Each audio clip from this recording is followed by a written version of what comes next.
Good morning mga paangat!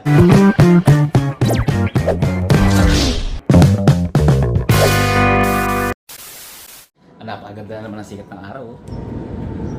Good morning, bless! Or mapagpalang umaga sa inyong lahat dyan mga paangat. Actually, nagising tayo ng alas 5, nagmuni-muni, konting edit mga paangat. Tatapusin ko pa sana pero sabi ko sayang araw, hindi kayang tapusin ngayon. Maubos yung oras natin mga paangat. Kaya nagtuwayo na ako. Siya nga pala mga paangat ngayon is May 20 na, Wednesday. No? Bago tayo lumalim sa video na to, gusto ko lang batiin yung tatay ko ng happy belated birthday. No? Aking ama, yan. Senior, yan. Kasi talaga siya yung pinaka-senior sa amin sa family, no? Siyempre, minessage natin siya, no? Late na mga paangat. Kasi nag-message ako bandang 18 na, May 18. Sabi ko, tay, birthday mo pala, happy birthday. Talaga namang, sabi ko, matikas pa rin. Salamat. Sabi ng nanay ko, hindi mo palang alam, yung anak mo nagpadala na nga sa lolo niya. Hindi ko alam yun na nagbigay pala. So, natuwa naman ako. Pero, tayo mga patintay na pagbigay. Huh? Sabi ko, tayo, pasahod, papasara natin yung street natin. Huh? Yabang lang pala yung kayang ibigay. Joke lang. Kaya outside mga pangat do, siyempre nagpapasalamat pa rin tayo mga pangat sa ating Panginoon. Andyan pa rin yung ating Ama na pinapahiram sa atin ng Panginoon kahit physically, in short, wala nang kakayanan, no? But mga pangat, yung kanyang presence, yung nandyan lang yung ama mo, nakikita mo pa siya, ginagamit siya ng Panginoon, no, to inspire us. Sobrang laking bagay mga pangat bilang isang anak. Napakalaking bagay mga pangat para magpatuloy lumaban sa buhay, para maging matibay ka sa buhay, para maging inspirasyon mo, para maging malakas ka, no? Alam niyo mga pangat, sa totoo lang, pag nakikita ko yung father ko na kahit na ganyan na yung talagang wala ang lakas physically, but nakikita ko sa kanya nung bata pa siya kung paano siya mag-grind, paano niya kami itinaguyod mga pat. Actually, ang magulang ko is hindi nakatapos ng elementarya. Kasi noon ganun di ba? Sabi niya nga sa akin, nung panahon nila, ang trabaho ang naghahanap ng tao. Unlike sa panahon natin ngayon, ang tao na ang naghahanap ng trabaho. Nung panahon nga nila, maraming opportunity kung baga, no? Kaya sabi niya sa akin noon, hindi sila nagtutok sa pag-aaral kasi nga yung, siyempre, alam niyo na, financial aspect din. Thinking ng mga magulang noon, mga lolo't lola natin, ang thinking noon is, hindi naman lahat. Hindi daw mabubuhay ng diploma, no? Parang hindi mapapakaya ng diploma. Kaya, mas pinapasige yung pagkatrabaho. Kahit yung sa mother ko, ganoon din yung sa kanila. And yet, mga patagkaroon sila ng lote, no? At saka maganda yung buhay namin mga habang lumalaki kami. May negosyo yung magulang ko, no? Furniture, no? So may mga tauhan, gano'n. In short, contractor yung tatay ko. Magaling tatay ko sa design, mga handicraft, mga gano'n. Gano'n yung kinabubuhay namin noon. Kaya maganda yung buhay namin noon. Ako lang talaga hindi nagsumikap sa pag-aaral. Mga pangat, nung panahon namin, nung bata ako, may mga assistant or katulong kami, no? Kasi busy nga sila sa trabaho, busy sila sa sa business, no? Naikwento ko na yata to, hindi ko lang alam kung nakita sa mga vlog natin na nagkaroon nga ng problema, parang nasulot yung negosyo, kaya yun ganito. So anyway, ang gusto ko lang ipunto mga pangat na para sa akin, nagampanan niya yung kanyang tungkulin bilang magulang. Sobrang na-appreciate ko talaga. Lahat gagawin, kahit na sabihin mo yung time na nasulot na yung business namin noon, hindi ko nakita sa kanya yung pag-alala. Hindi ko nakita sa kanya mga pangat yung pagkalugmok or depression. Hindi ko nakita mga pangat. Ang bilis niya mag-twist, nagkumilos. Ang bilis niya gumalaw na nag-iisip, pero makikita mo yung strong personality ng isang ama na provider, no, mga pangat. In terms of hindi nakapagtapos ng elementary, pero yung diskarte mga patat, magaling, mahusay.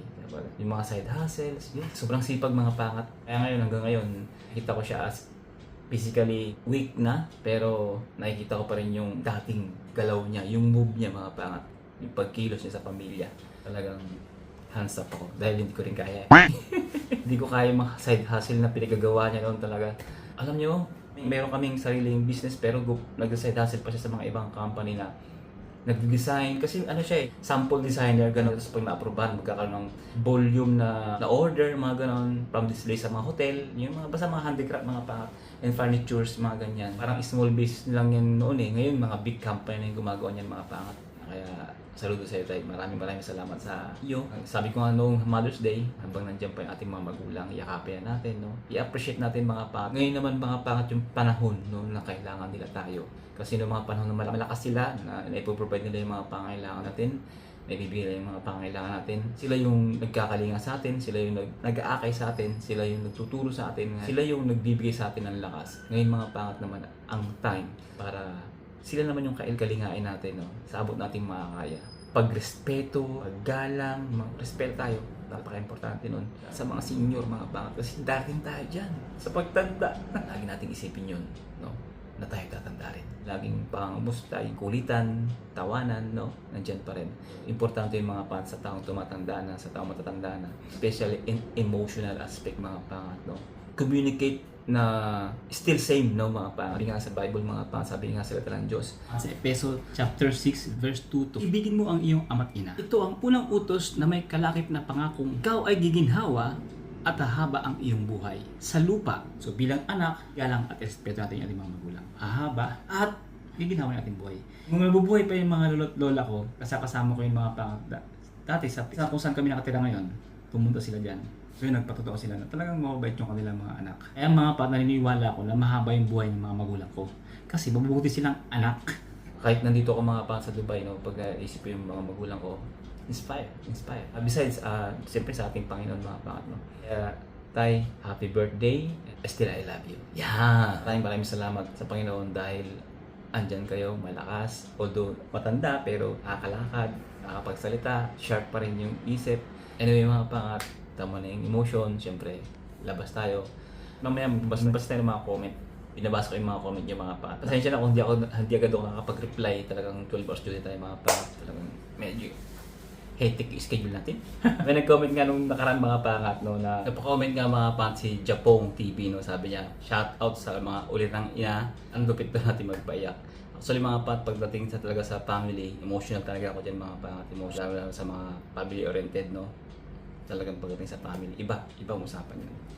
Iba yung puso natin, mga bata. If you are family oriented o talagang may pagmamahal ka sa pamilya, no. Yun, tara mga pangat, labas muna tayo. Medyo mainit sa mga pangat, ha. Si ate, oh, oy.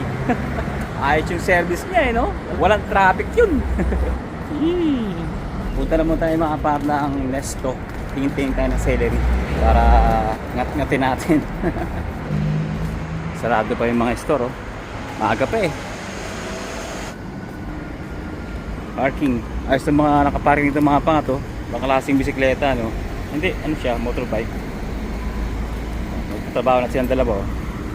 Trabaho na. Kayong dalawa. Hindi lumilipad, mga pangat, no. Ayaw nila lumipad kasi nga gutom sila. So, kitsi. Kuya Payong. So sweet. Ano nakikita ako, eh, no. Ay, kaganda lang umaga. Anyway, kaganda lang umaga, mga pangat. Kailangan good vibes pa rin tayo, syempre. Up, bukas na. Eh, sarado pa. Tayo ang magbubukas ng Nesto. Aga eh. Mas maganda yung maaga, mga pangat, no? Para fresh yung mga makikita natin mga vegetables. Sana may sale. May sale kaya ngayon sa Nesto. Kasi madalas dyan may sale, mga pangat. Di ko lang alam kung sale ngayon sa Nesto. Nesto. Pwede na tayong kumain dyan, mga pangat, na almusal eh. Mga biryani. Mura lang. 10-10. Kaya lang, magluto na lang tayo. Apples. Sarap, avocado. Sarap ng mga prutas, mga pat, no? Fresh na fresh. Lemonade. Carrots. Ay, mga gulay, mga pangat, oh. Wow, sarap. Grain vegetables. Ganda, no? Parang laruan lang.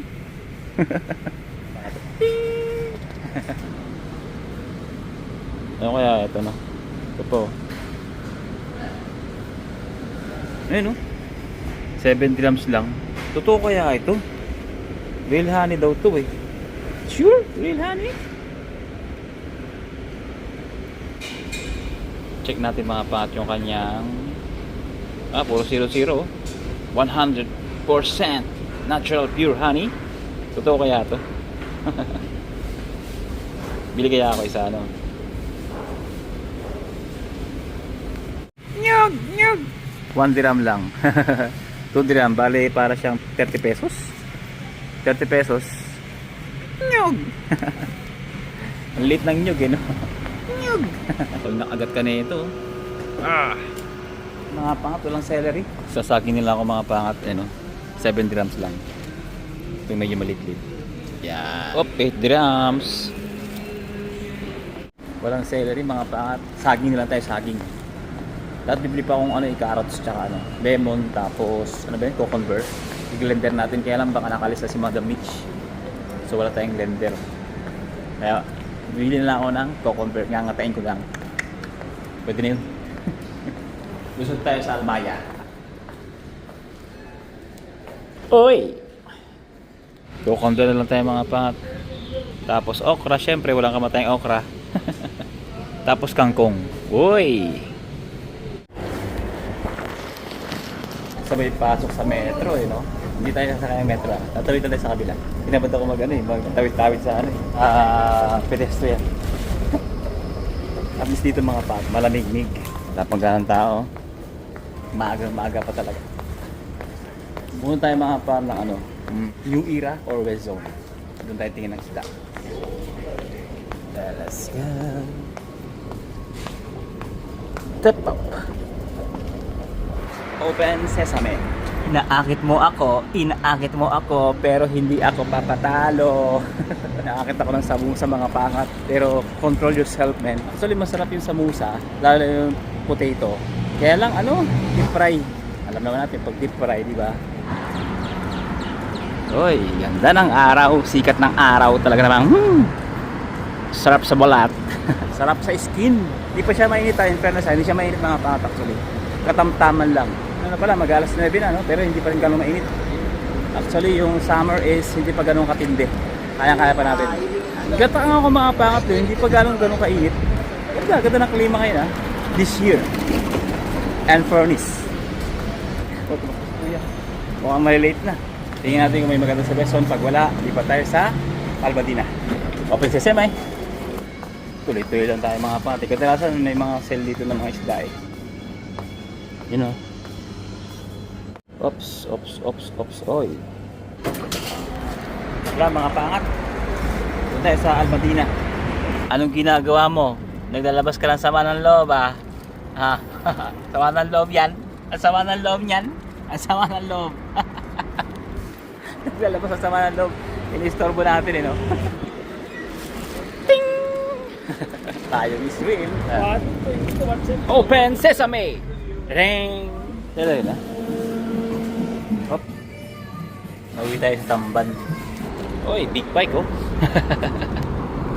Ang big bike na walang tunog. Oy.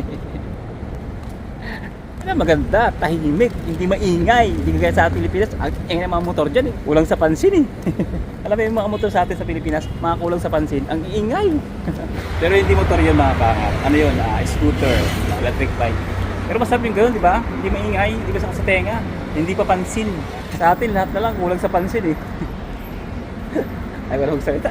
Inaakit mo na naman ako. Pero hindi ako papaakit. Tinidraps lang tayo. Yan. O, di ba? Sakto. May 50 pills pa akong sobra. Hindi nga tayo nagsamusa. Nagpandesal naman tayo. Wala rin. Sakaya na sa kalip mga pangat Yan ang service na tinatawag natin mga pangat. Service na mga empleyado. Garlic is life. Sakaya na. Trabaho na naman. Lalaban naman sa buhay. Fight! Uy. Pangapat, alam nyo kung anong palamat dito ngayon? Sa tinapay natin? Sa pandesal? Alam nyo kung ano? Walang ibang kundi ang saging. Banana. What a beautiful day! Woo! What a beautiful day! Thank you, Lord! UAE vlog! Alas 9 pa na, dito tayo! Message natin ating prinsesa. Dito tayo, tapos natin natin siya doon, o dito siya kakain. Parents. Hindi ko to ginagawa because nagde-demand siya. No. Ginagawa ko to because Kimuchi. Alam nyo na yung Kimuchi. Alam nyo na yun. Nasabi ko na yun. Kimuchi. Masaya ako sa gagawin ko noon. Na malaki na o kaya niya nang bumili ng sarili niya pagkain. Masarap pa rin yung kahit pa paano bilang ama. Share the food. Yan. Diba? Masarap yan. Masarap sa piling. Masarap sa piling mga pangat. Masarap sa piling! Yung rice natin mga pangat. Konti na lang, diba? Sabi ko, may sibuyas pa pala rito. Bumili pa kang sibuyas. Actually, hindi na ako bibili ng sibuyas mga pak. Alam niyo kung bakit? Meron tayong sibuyas dito. Yan di ba? Yan Malilit. At saka patatas. Dala yan mga pat ni Alex. Kuha tayo ng sibuyas dito. Pero, hindi na pala. Kasi nga, may pala ng sibuyas. Bili ko lang kasi mga pat kamatis, luya, at saka bawang. Magsaing tayo. Konti na lang. May tuyo pa talaga dito. Dala na yung mamich. Uy, sandok na malapit. Ano lang ako mga pangat, 2 taka lang kasi na sa akin. Pero dagdagan natin, no? Yan. In case na meron may kakain, pero silang lalamunin. O, di ba meron pa rin? Pero bibili na ako. Kasi hindi ako nakabilang honey, nakalimutan ko. Wala sa isip ko, no? Yung honey. Nakalimutan ko. Nalesto kanina. Hindi ko lang alam kung original ba yun. Kasi ang mura, mga pangat, no? Alam niyo yung original honey dito na 100 grams. Pag bumili ka ng honey dito, napakamahal. Talagang original, yung hindi nabibili sa department store na mga ano dyan, ano, sa mga nasa lahat, sa bote-bote. Hindi ganun. Minsan 90, 75 dirhams, ganun yung presyo man. Kaya yung mga nakikita nyo honey-honey sa, ano, sa mga department store, hindi yun original. Hindi yun pure. Sayang tayo para mamaya meron tayong kakainin. Puro kain na lang tayo Hindi na maganda sa kalusugan Sa trabaho, kain ng kain. Dito, kain ng kain. Ay, nako. It's life, Ito mga pagbihin natin ng okra na may pipino. Tapos, kamatis. Isang bawang lang, luya, tsaka. Tapos isda, ito, tamban, no? Tamban tayo mamaya. Tapos saging. Yan. Siyempre, pangisal. 2, isa. Ito lang. Yan. Tingnan mo natin maapat yung ating, uy, ubus na pala. Ubus na, Ito rin, wala na rin. Empty na. Magawa na lang tayo mamaya. Para hindi ko makalimutan, tambay natin dyan. Mamaya na mga pangata, while eating breakfast mga pangat, siyempre, tatawagan natin ang asawa natin. Makikipag-video call muna tayo. Siyempre, kung di kamustahan. Kung hindi sila busy, pag busy sila, no choice. Ganun yun. Yan o. O, diba? Ipitin mo. Siyempre, kainin mo na. The best pa naman ang saging. Parang ano, may turon. Solve na yung almusal mo. Tapos. Marami. Yan. May higop. Mga pangat, busy pala si Mrs. Alam nyo kung anong ginagawa niya? Yung CR kasi namin pinagawa na tiles na. Ngayon siya grout para makatipid.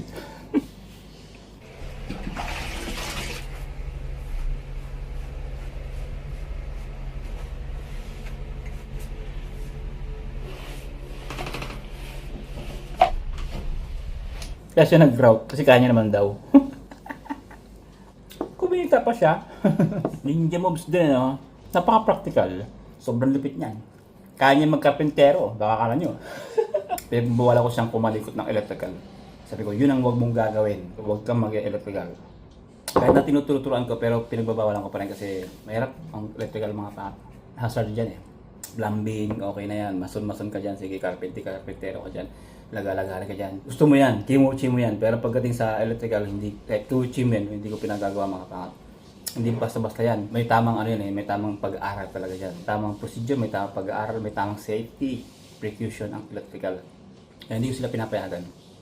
Although tinuturo ko sa mga pangat yung ganito, ito dapat hindi magkatikit. Tinuturo ko sa inyo mga basic, pero hindi ko pa rin sila pinapagalaw. At least aware sila, alam nila na dapat hindi ganun. Pero huwag niyong gagalawin. Yun lang.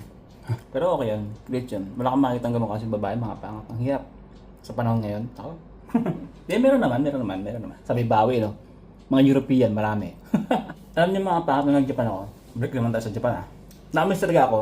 Gusto mga babae, marunong mag-forklift, mga truck driver, mga punesa. Tapos nakikita ko, mga naka-helmet, siyempre, hindi mo makakailangan, ma-extinguish. Forklift operator, ang galing.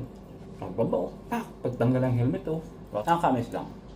Sa Pilipinas, parang na-implement na rin yun, na magkaroon ng mga trade skilled worker ng mga Pinay, no? Gaya ng mag-welding, di ba? Dumami yun dumami. Nagkaroon tayo ng mga skilled worker ng mga Pinay. Sa ibang bansa mga pat, ginagawa ng kababaihan yun. Lalo sa mga Europe country, ginagawa yung mga pat. Mga galing sila. Mga mekaniko, mga babae. Kumbaga sa lalaki, nakakadagdag pogi points, sa kanila nakakadagdag ganda points. Para sa akin hindi ko lang alam para sa iba, pero para sa akin, nakakadagdag ganda points. Kaysa magpabebe ka dyan. Sarap. Nabasa ko mga points sa previous vlog natin. Natutuwa ako. May nanggalaan ng time dun sa yung video na ginawa. And then, I really appreciate it mga pan. Talagang totoo yun na-appreciate ko. Kasi siyempre, Ako nga mga pat, sa totoo lang ha, baka nag-reply ako, talagang inuupuan ko yun kumbaga pinubunuan ko ng oras yan. Ganon din mga pat ang naiisip ko sa mga nagko-comment sa comment section, sa mga vlog natin, no mga pangat. Kung paano ako nag-reply, naiisip ko na ganon din kayo nagko-comment mga pat. Kayo kahit bad or good comments yan, pinag-isipan yan mga pangat, no? Paano nyo mag-structure ng mga sentence ng mga pat. Diba? Ganon yun. Kaya, I really appreciate it. Kahit 1 minute lang yan, o 2 minutes man yan, pagko-comment nyo, siyempre, minuto pa rin yun na nilaan nyo para magbigay ng oras, no? At kaya mamaya mapabasa tayo ng comment na. Malay nyo, isa sa mga comment nyo mabasa natin, di ba? Oy, paksiw still lang mga pangat to. Sinaing. Paksiw na tayo mga pangat, medyo nangasim na. Naasim! Buksan natin yung exhaust fan. 10:30 pa lang mga pangat. Iba talaga pag nagigising ka ng maaga, dahil mo nagagawa, no? Actually, nakapaglabas tayo mga pangat kahapon, kaya hindi ako maglaba ngayon. Good yun. Ayan sila oh. Tabayan natin. Baka isampay pa ng iba. Ngayon lang ako kakain mga pangat. Nakatulog ako. 4 ng hapon. Tapos ang deo. Yung sinasabi ko, di ba? Tulugan eh. Kailangan eh. Kailangan mga pangat. So mga pangat, labas muna tayo. Bili tayo ng bigas. Wala tayong bigas at saka talong mga pangat. Nag-request si Prinsesa ng talong. Yan ang iluluto natin ngayon. At hindi mo kasama sa labas mga pangat. Siyempre, yung pangat shirt nga pala. Available pa rin yan.